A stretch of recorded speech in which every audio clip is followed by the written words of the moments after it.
حكيم. آمين. اللهم تقبل منا قراءتنا وتجاوز عنا ما كان منا في تلاوة القرآن من خطأ أو نسيان أو تحريف كلمة عن مواضعها أو تقديم أو تأخير أو زيادة أو نقصان أو تأويل على غير ما أنزلته أو غيب أو شك أو سهو أو سوء إلحاد أو تعجيل عند تلاوة القرآن أو كسل أو سرعة أو زيغ لسان أو وقف بغير وقوف أو إدغام بغير مدغم أو إظهار بغير بيان أو مد أو تسديد أو هم أو همزة أو جزم أو إعراب بغير ما كتب أو قلة رغبة ورهبة عند آية الرحمن أو آية العذاب. اللهم اغفر لنا ذنوبنا ربنا واكتبنا مع الشاهدين. اللهم نور قلوبنا بتلاوة القرآن. اللهم زين أخلاقنا بجاه القرآن وحسن أعمالنا بذكر القرآن وبيض وجوهنا ببركة القرآن. اللهم نور أبداننا وأعيننا بنور القرآن ونجنا من النار بكرامة القرآن وادخلنا الجنة بشفاعة القرآن. اللهم اجعل القرآن لنا في الدنيا قرينا وفي القبر مؤنسا وفي القيامة شافعا على الصراط نورا وفي الجنة رفيقا ومن النار سترا وحجابا. اللهم ارحمنا بالقرآن. Ya Allah, kasihanilah kami dengan Al-Quran.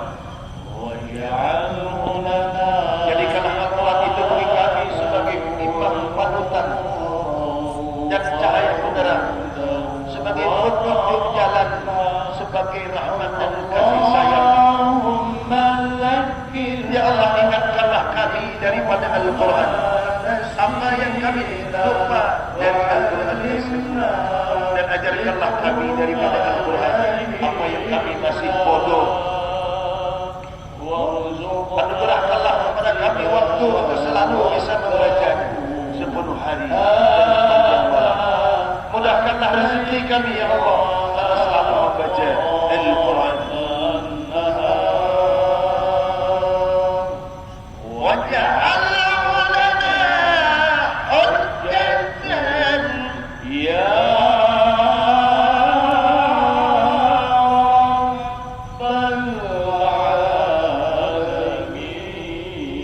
اللهم اهدنا بهداية القرآن ونجنا من النار بحرمة القرآن. اللهم يسر علينا أمورنا أمور الدنيا والآخرة بالقرآن الكريم. اللهم حصل مقاصدنا واقض جميع حاجاتنا بالقرآن العظيم. واشف جميع أسقامنا واشف جميع أسقامنا واشف جميع أسقامنا بحرمة القرآن وتمم آمالنا ببركة كلامك القديم. اللهم هون علينا سكرات الموت بجاه القرآن الكريم. يا رحمن يا رحيم يا رحمن يا رحيم يا أرحم الراحمين. اللهم ارزقنا أداء بالقلب وحب الخير والسعادة والبشارة من الإيمان. اللهم صل على سيدنا محمد وآله وصحبه بعدد ما في جميع القرآن حرفا حرفا وبعدد كل حرف ألفا ألفا ألفا.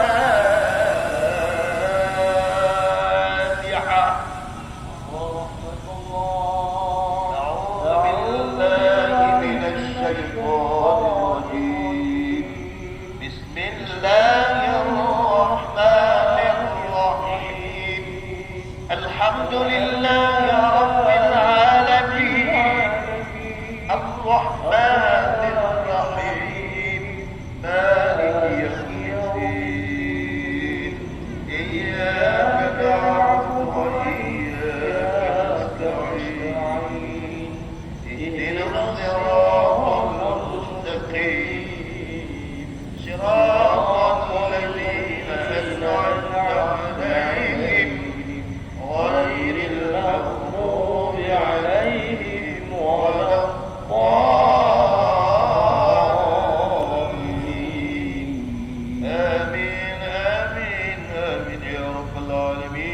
دعواهم فيها سبحانك اللهم وتحيتهم